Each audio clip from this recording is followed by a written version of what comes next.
Hi, I'm Jack Rasmussen.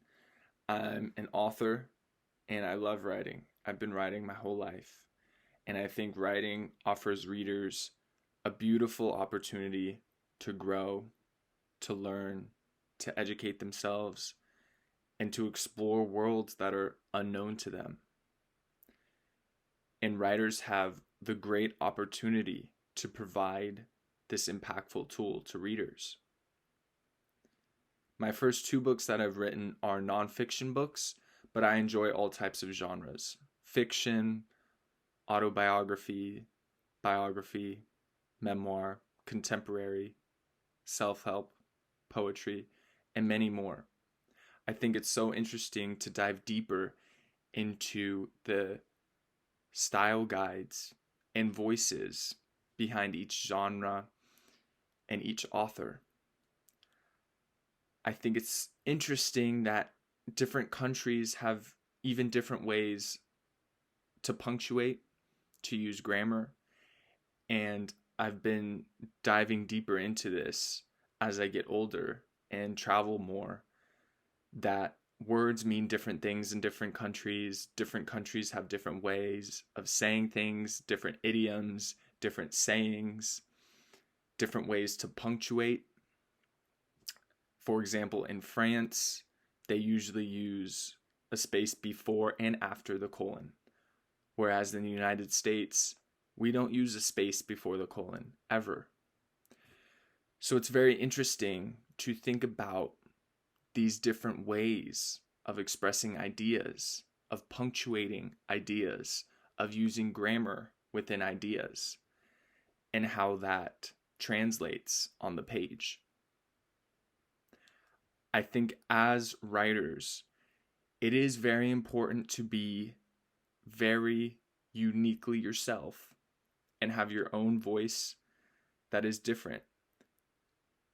But it is also very important to think about how your words will translate to different countries and to be empathetic of their viewpoint.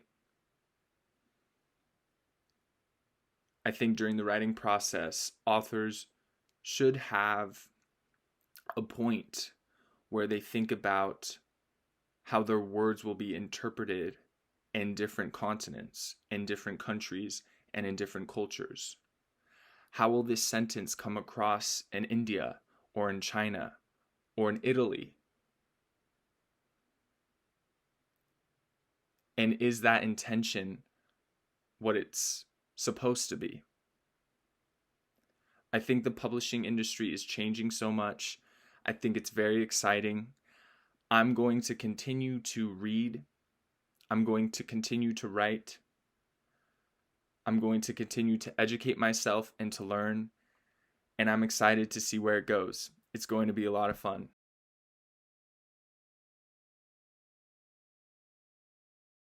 Welcome to Uncut with Lucia. My name is Lucia Matuonto, and welcome back to the RV Book Fair 2023. Please welcome my co-host of this event, CJ Lopez. CJ is a veteran multi-genre author, founder of the Author's Porch, event producer of the Book Fest, and project manager for Bookbrush. Thank you, Lucia. So today we are meeting with these three amazing authors to discuss, of course, trios, suspense. And we have first D.C Gomez. D.C is a USA Today best-selling author in the Enigma series of books. They have a lot of books. We are going to talk about how it all started. And I would like that CJ could start. Yeah, first, welcome. It's so nice to have everybody here. And it's the spooky season, and we all get really into all of this. But I want to know, DC, can you tell us a little bit more about yourself? So I write in multiple genres. I'm a podcaster as well, and I am a motivational coach. So I do a little bit of everything. I'm the little girl who's very ADD and can't pick. So I tend to explore as much as I can. So I do That. go from urban fantasy all the way up to motivational books. So there is a huge spectrum in everything I write. The one thing you're going to find that's very consistent is I do write very quirky action adventures. Like I love action. I love people to get immersed. And a lot of the books do feel, which people say all the time, as a movie. So my background when I first went to school was film and television. So you're going to get that visual sense of everything I'm writing and going on that journey that just hopefully will get you turning pages and entertain. Mm. Sounds great. And we have something in common, the ADHD syndrome. Yeah. And Rox, can you tell us a little bit about yourself? Well, thank you, Lucy. Appreciate that. I can, I work as a technologist. And so I work for lots of different manufacturers. And because of that, technology plays a very big role in my professional career. And so one of the things that happened a long time ago is Charles and I ended up at the same company. The technology geek as well. He's actually more on the security side. We decided it would be lots of fun to take all the technology that we know, use it for different threats in stories. And so Nice. we actually have, every story has a threat. And we honestly believe that technology is today's weapon of choice. Very interesting. And that has a huge implication. Very interesting. But I have a question for Charles. Are you an ADHD or like the rest of us? What's your background? And tell us a little more about yourself. Okay, happy to. As Rox indicated, I'm a technology geek. I like seeing what the dark side brings with the new technology. So we explore a lot of the stuff.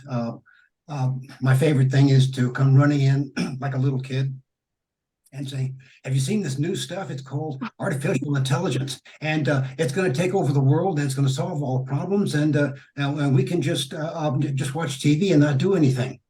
And she looks at me like, what a horrible scenario. When can we have a story on that? So that's what we did. We took book number 11 and exercised the concept of who won the AI wars. Oh, Wow. wow. And that's a concept that I would love to get into. But before we get way into it, you've told us what you do, but I want to take it back. How did you get into it? What made you really fall in love with this? So I'm going to start with DC. What made you want to get into this field in particular? So I have one of those unconventional stories. I know every author is going to tell you, I wanted to write it my whole life and this is my dream. And I started when I was in like elementary school. I'm not that kid and everybody looks and is like, oh, the horror. I have been a storyteller all my life that I will own with a passion. But I honestly thought I was going to be a filmmaker. I honestly thought I was going to make videos and films and that was the path I was going to take.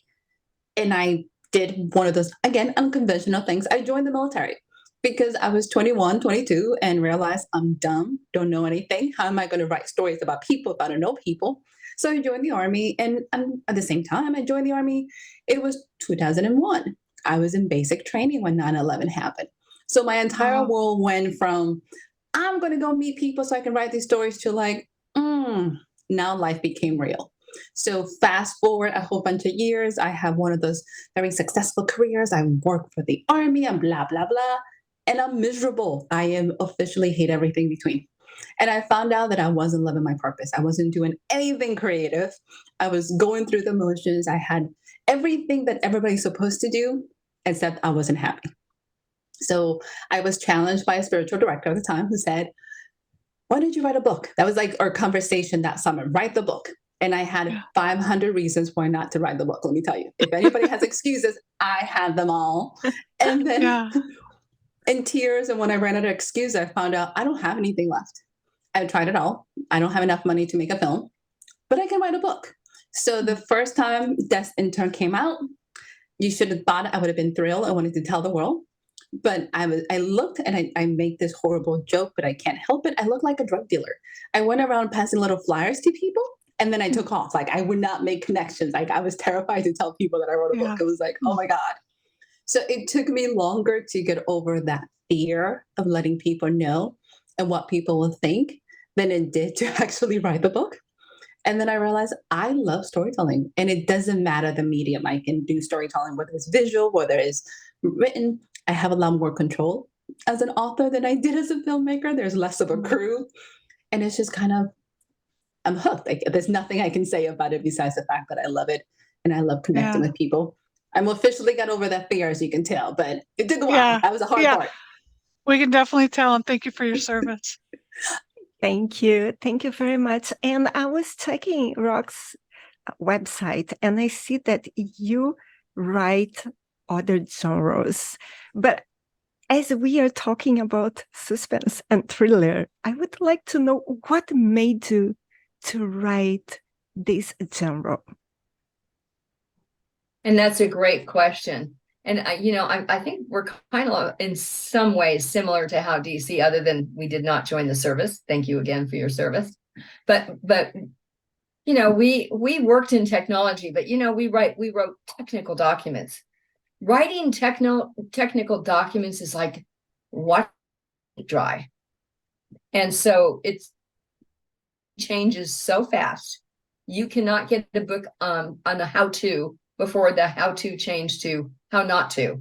So we decided we would take the threats and then start telling stories. And Charles and I had done some workshops at the same company together. We actually presented to people, and we had a pretty good time with that. And so he goes, no, I'm not going to write any more technical manuals. That's just awful.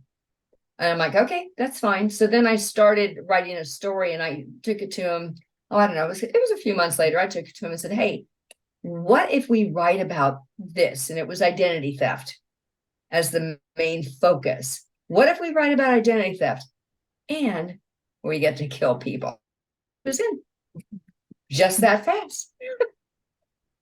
Yeah, that's my problem. I started writing a book about the thriller, and I realized that I would have to kill one of my characters, and I said, no, I'm not prepared for that. So I stopped writing.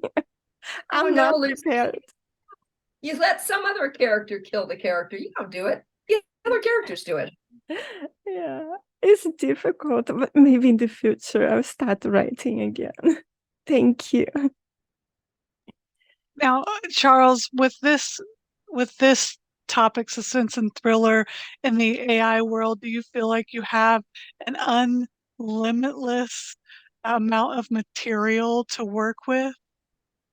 It's like a conveyor belt of computer threat and hostile actions from bad actors of the dark.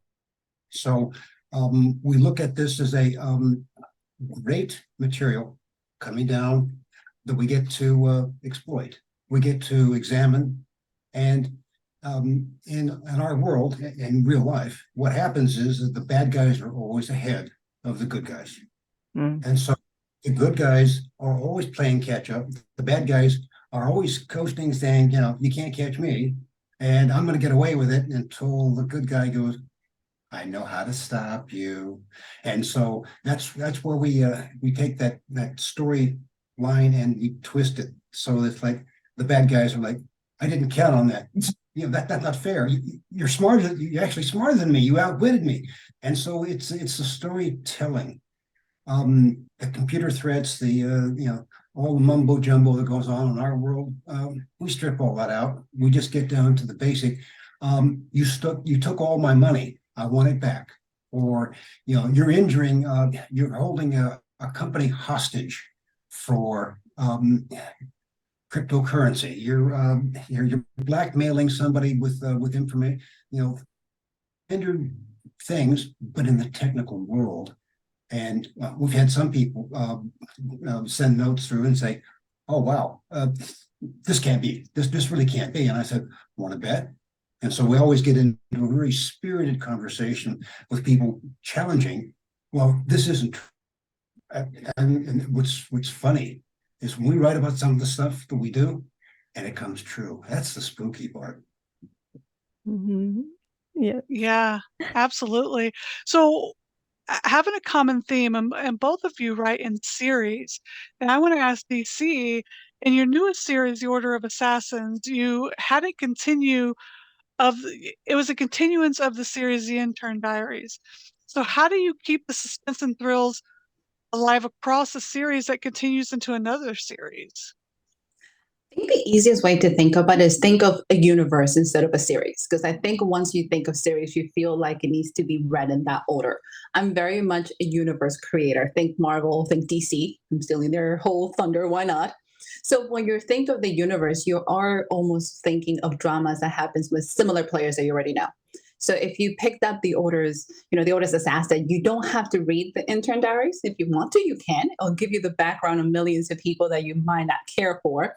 But that one is very much, it changes POV. That series is third person. The intern diaries is all from the perspective of ISIS. But it comes into the whole concept of an entire arc.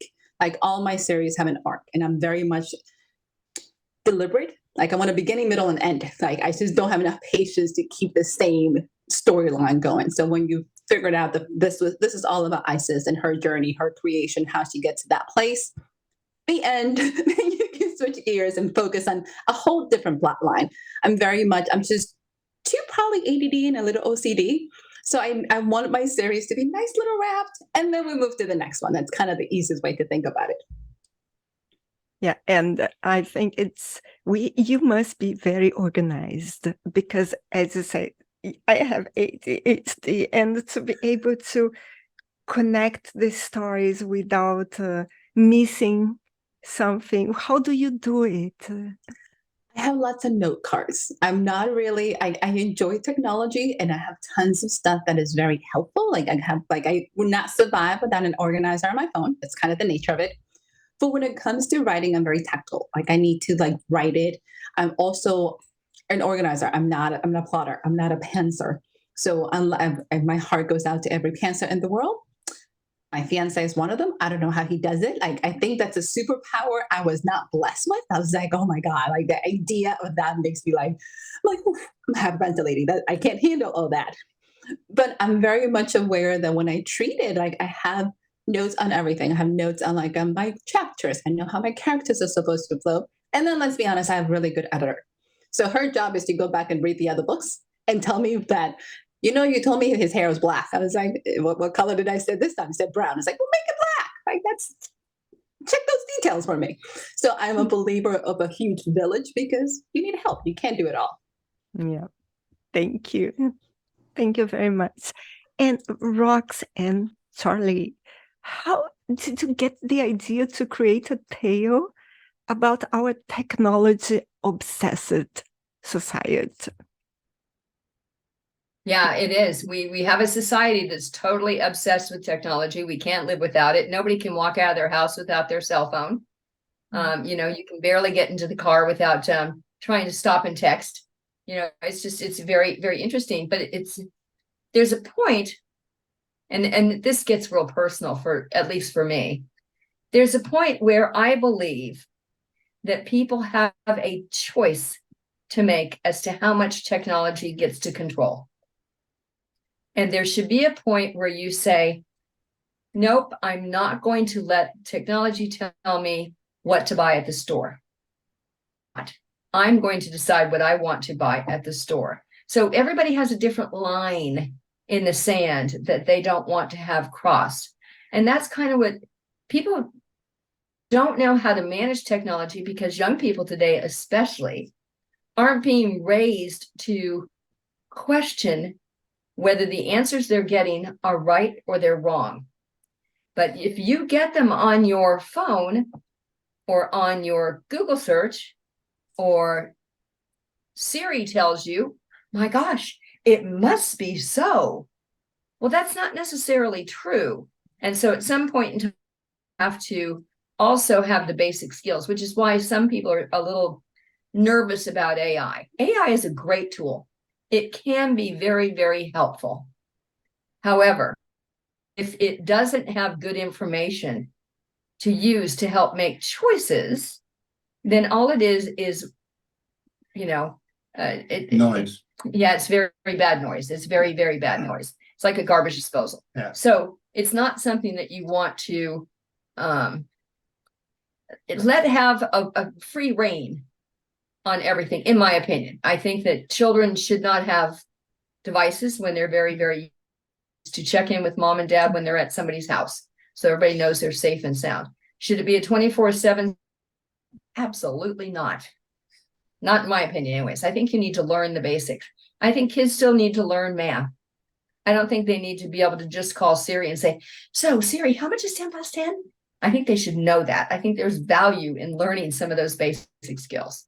And that's one of the things we challenge in the books, where we've got several examples, stories where the answer comes back from the computer and they go, "Oh, well, it must be true." And the gentleman running the supercomputer says, "Are you sure? How do you know? If you don't know the theorem," and this goes back to when I was in high school. We had of all people, he left the Marine to be able to teach algebra. He wouldn't let us use any algorithm, any theorem, until we had proved it through the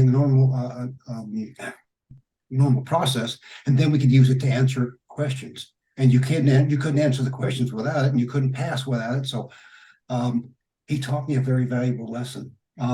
Prove it for yourself before you let a computer just tell you what the answer is. And that's where the frightening part that we like to get into, not a lecture, but a story where the people are vulnerable to being told, "Okay, here's the answer." Well, what? How do I know that that's the right answer? So we're storytellers, like DC, like all of you. We like telling stories. We like proving this, getting the point. It's a very old craft that we enjoy, and it's something that we feel comfortable with on a daily basis. And so we do a lot of work in that to be able to help make sure that we bring the best possible stories and moments to the readers and audible listeners as well. I love that. And I love that one of the things I learned when I was in the Air Force was trust but verify. That was the best lesson that I ever learned. And I love that you brought that up. It can be a great tool, but you have to trust but verify as well. And that's a great lesson. I love that you incorporate that into a storytelling way in your books, because it's a way that they can understand it. But DC, you have a vast background in the Army and also in adult education in your coaching that you do. Seems like an unusual combination to some people. How did that come about? Honestly, I am a life learner, and I think as storytellers, we all are. Like, let's be honest, we spend half our days researching and trying to find information to put into these books. So we're all life learners. One of the things, how did it all came about? And I call it in my second life. I have separation of church and state. This is what I'm sticking with it. This is what I'm calling it. My day life and my fiction life will always be separate. But one of the things I got hired to do 12 years ago, believe it or not, I'm really as old as I am. Nobody believes me. But I got hired to be the developmental workforce development for an Army installation. Let's be honest, once again, I got the job. It's an amazing job. I don't think I know enough to be able to teach adults.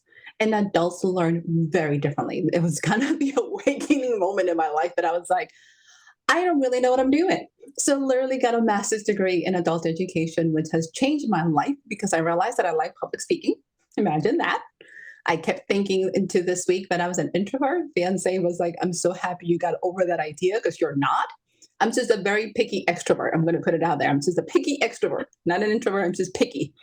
But it became very easy transition in terms of public speaking, being able to mentor, being able to teach, and then taking all the things that I love because I'm ADD, so I'm a meditation instructor. So put all those things together, and then you get a fairly busy writer. It's very nice. And I don't know. I never thought you could be an introvert because I interviewed you. No way. Listen, to this week, I swear, if you would have put some money on the table, I would like, I'm an introvert. This is just the way I roll. I need all this time to myself and to think. And I've spent a week at the house, and I was like, I'm not an introvert. I'm just a picky extrovert. I don't know if that's a thing. It is now. Everybody else seems to look at me as like, yeah, they all looked at me like, you thought you were an introvert? It's like, I would have put some money on it. Like, I would have gone to my grave thinking I was an introvert. Into this week, I was like, I must go see people. I don't care who. Have somebody call me because I need to get out of the house. Yes. So wake up call. Imagine that. Interesting. What is okay, you're back. And Charles, you work as a data telecom solution architect and support digital security.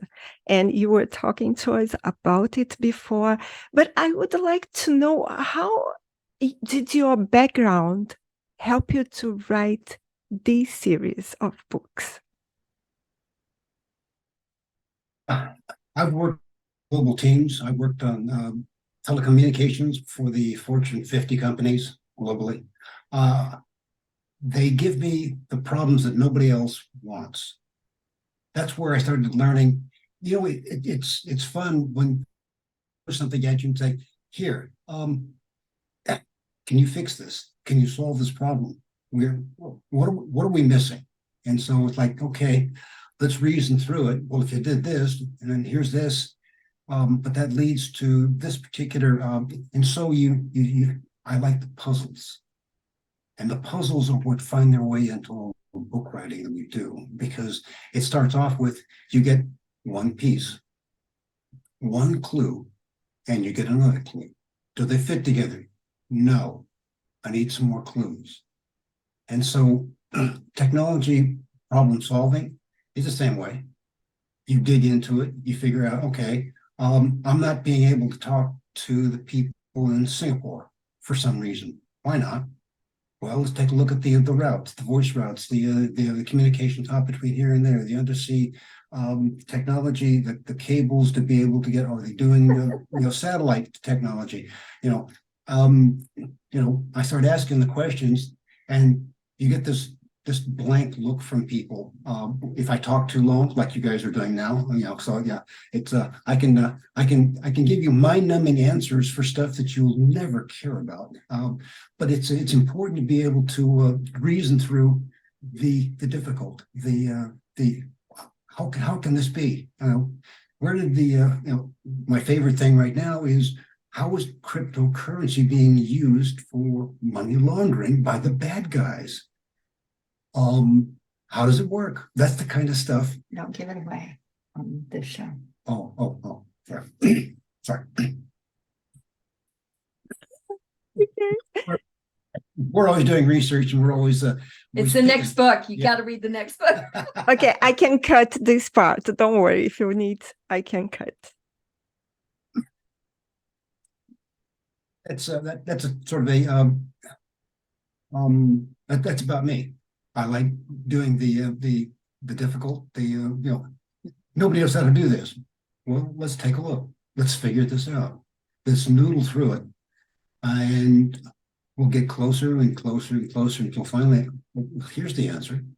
And that's the way that the good guys solve the technical threats in the books. They put together the piece and assemble the puzzle and say, here's the overall picture. Now, here's how we can turn this around and have the bad guy suffer. Mm-hmm. Justice. Yeah, it's not just that you have a puzzle that goes together. There's a certain comeuppance that people need to have. The bad guys need a little bit of comeuppance. Don't you think, DC? By the way, I love that word. I was like, it doesn't get used enough. Like, yes, I'm all about this. And Charlie, you think as an engineer, I have to be throttled back sometimes.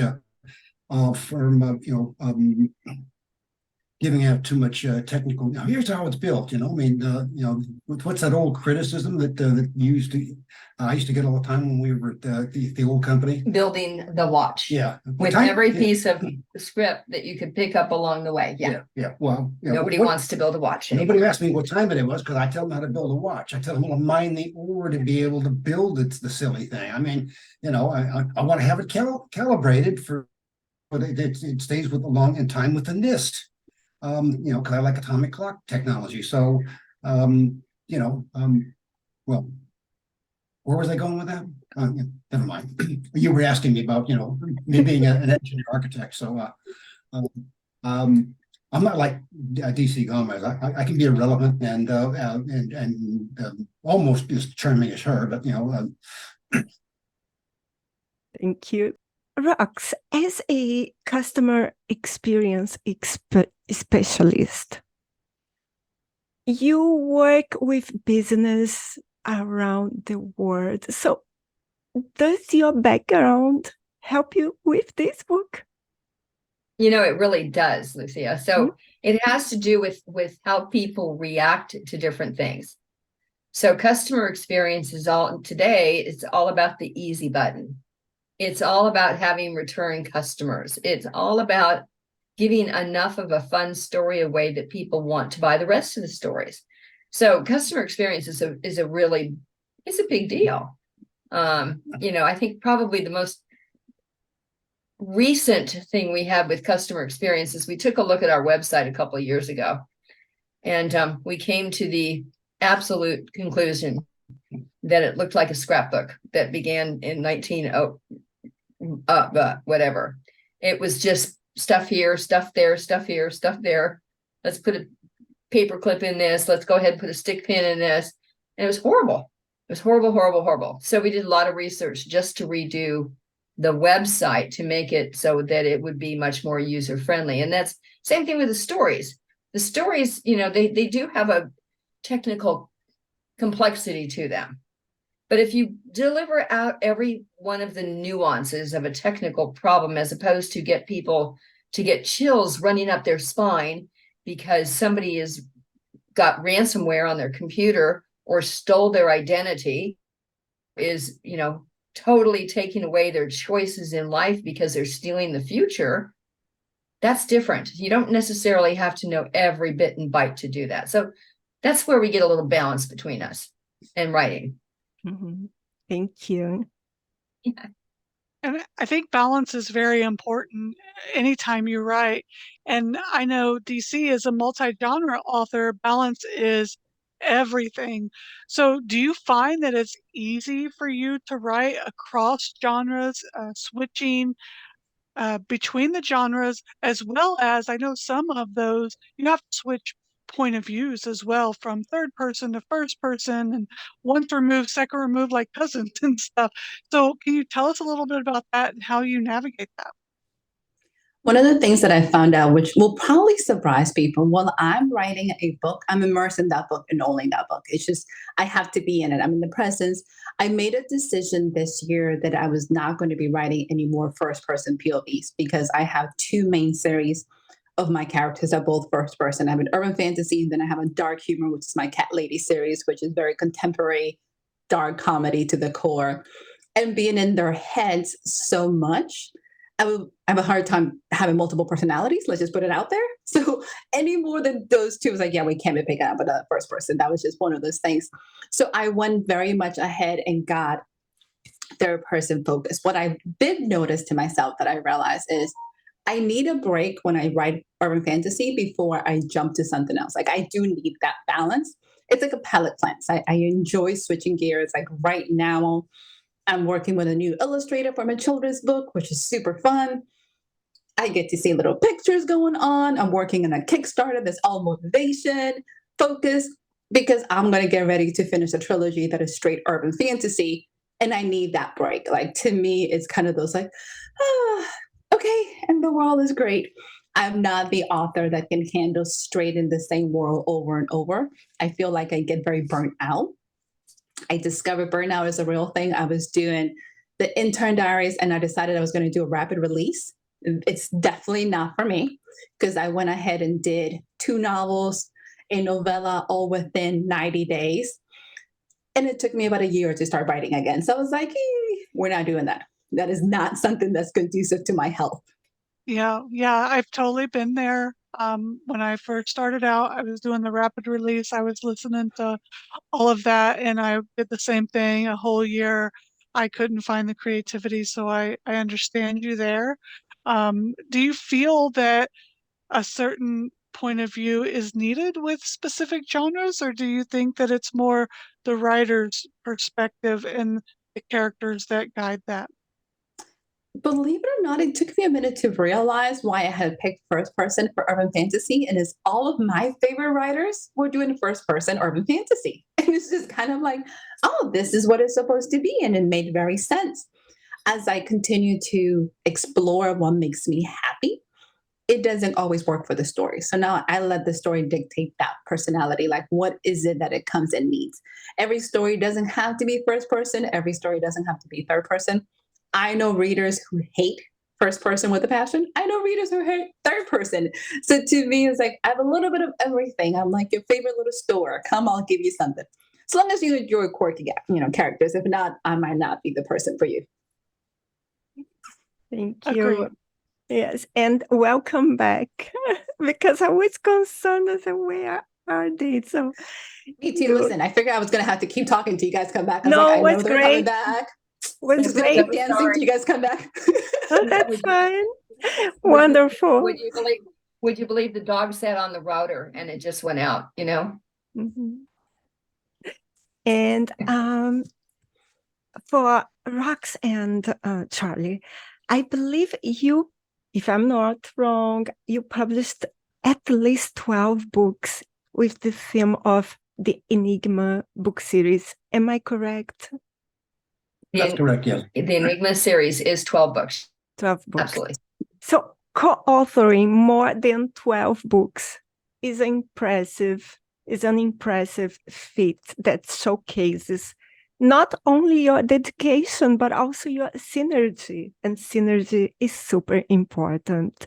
So can you share a little bit about what it's like to work together and how you've managed to maintain such a successful partnership? Because I know it's difficult.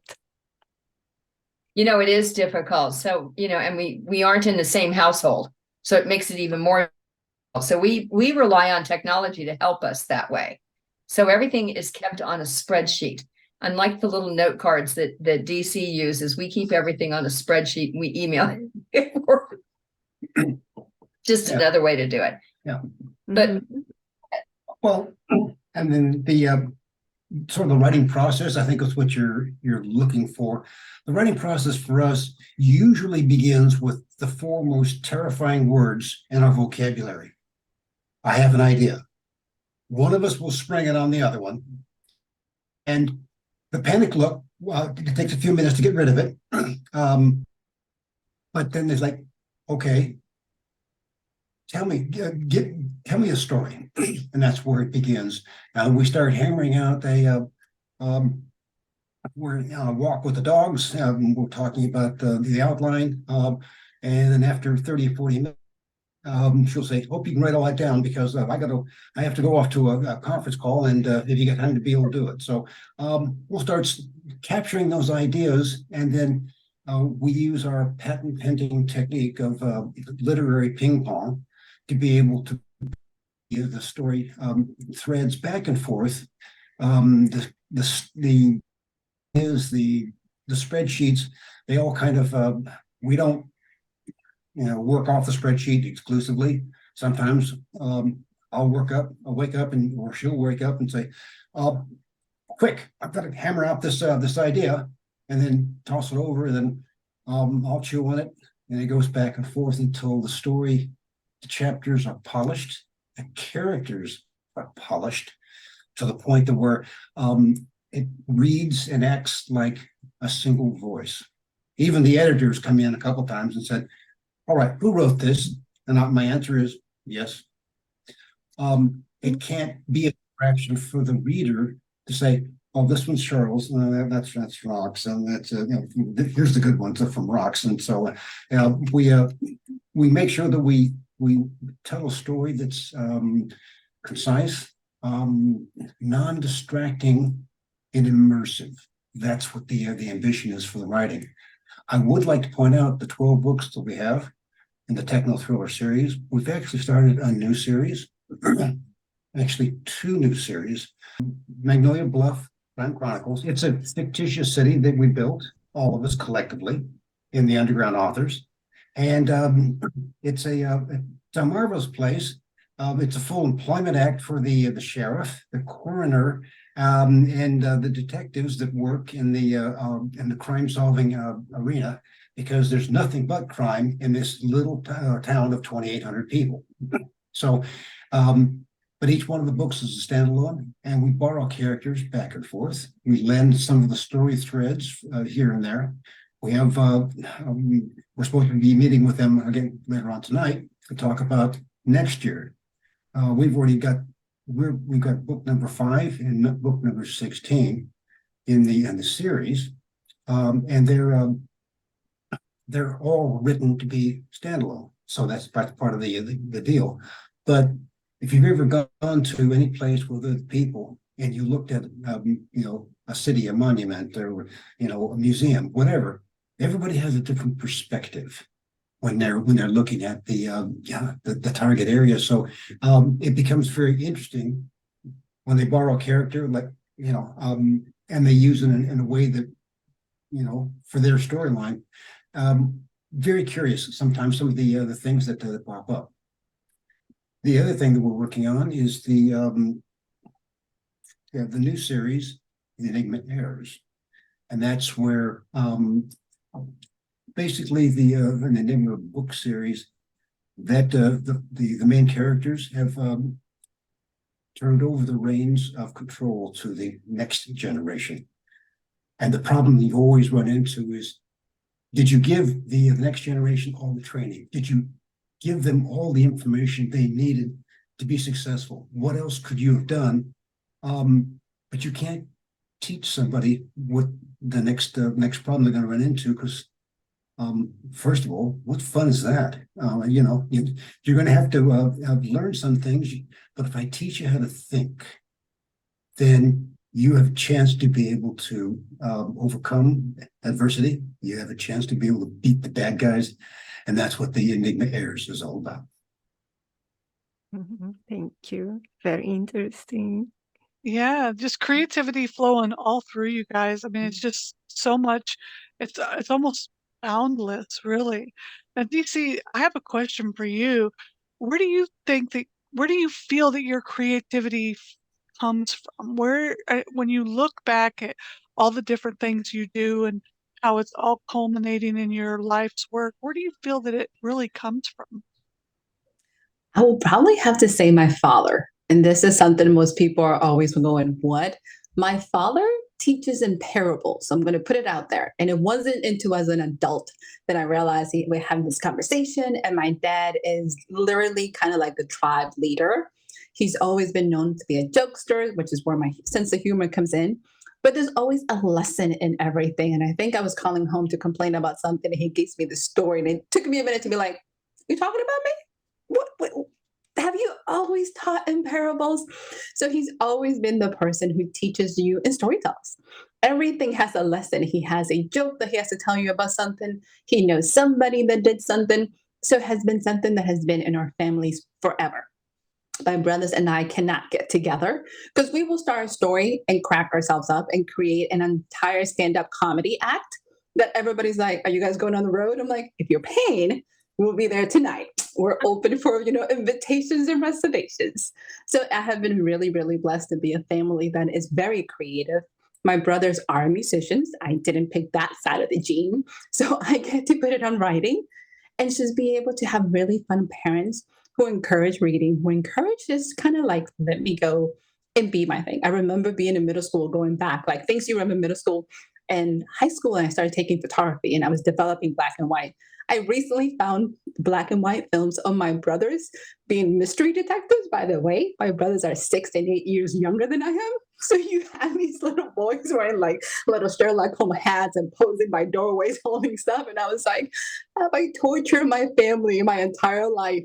So when I went to film school, I tell everybody I got a family degree because if I'm doing something, the rest of the family's coming with me. So I have dragged my family my entire life in terms of like this creativity. So this is something that blame the parents. I'm officially not taking responsibility for this. It's all my parents' fault.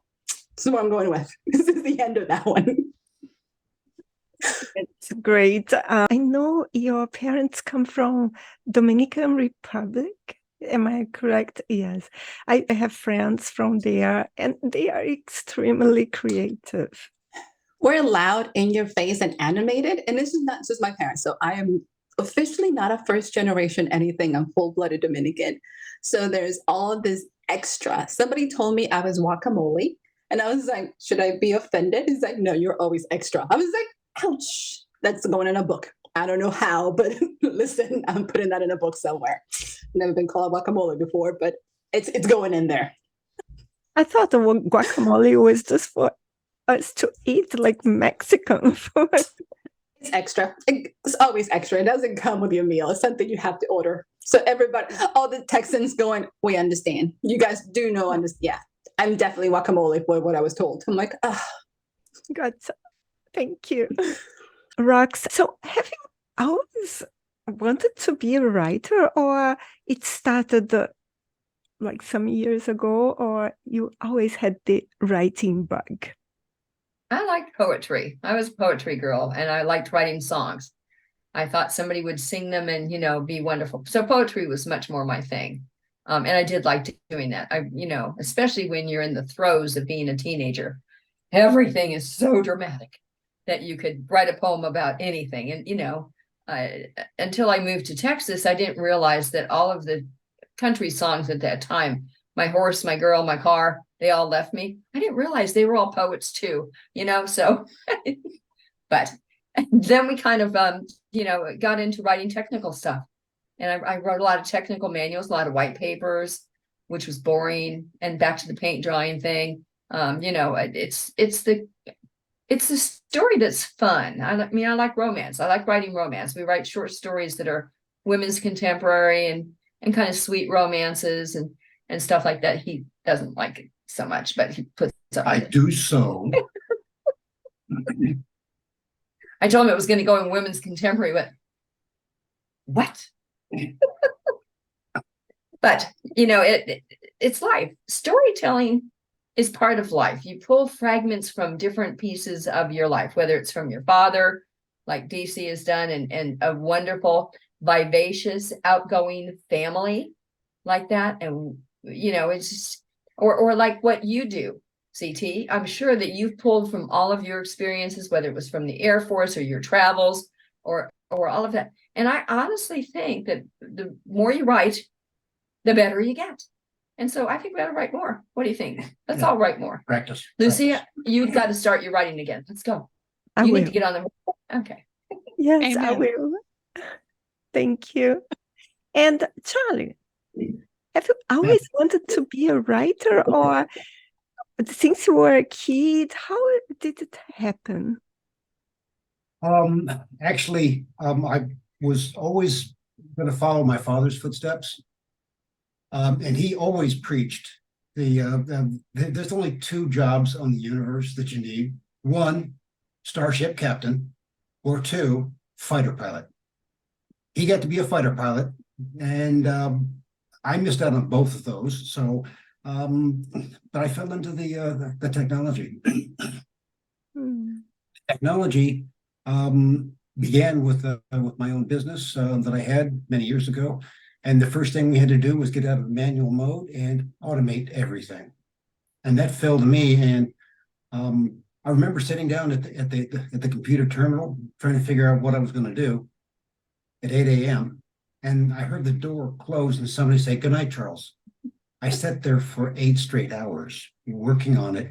I got immersed in it. I didn't realize this is some really neat stuff. And I don't remember ever thinking about, wanting to do anything else.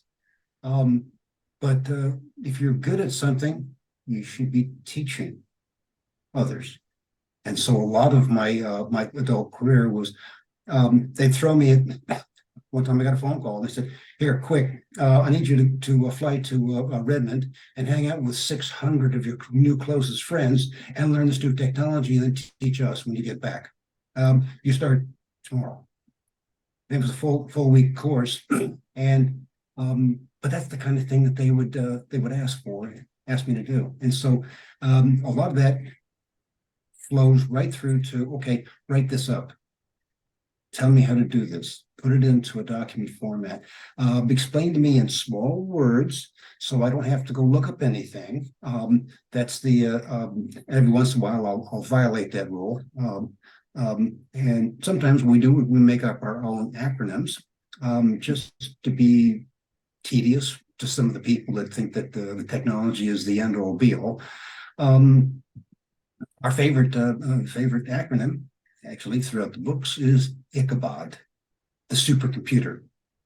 Now, Ichabod really is not really his name. His real name is Immersive Collaborative Associative Binary Override of Deterministic Systems. And so we use these comical string of words strung together to come up with something that we want to be able to kind of poke fun at the technology because, as Bugs Bunny once said, you should never take life too seriously because you'll never get out of it alive.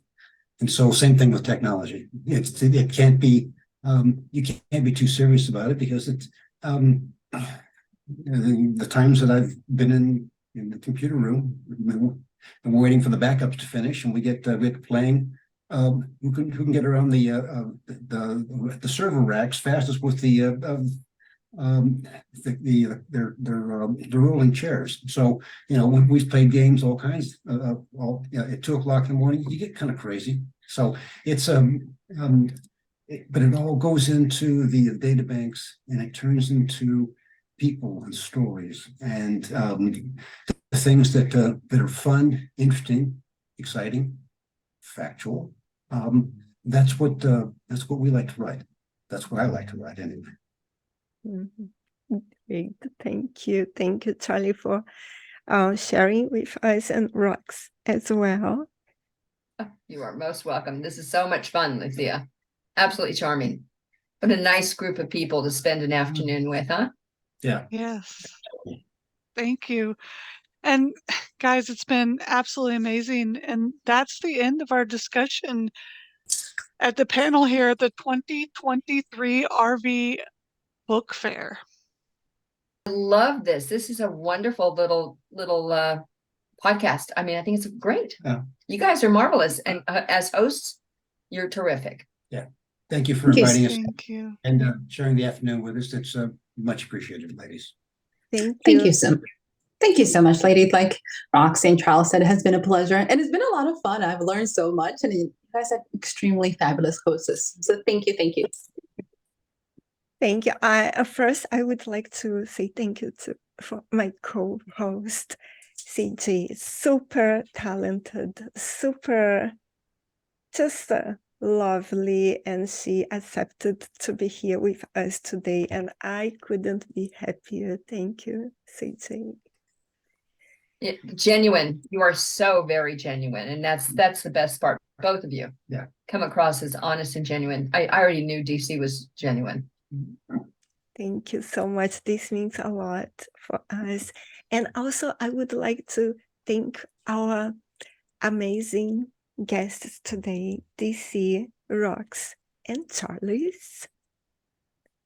And thank you also very much for your time and sharing your insights. It was a great conversation. And for our viewers, we will have all of their information available on our website, www.relatable-media.com.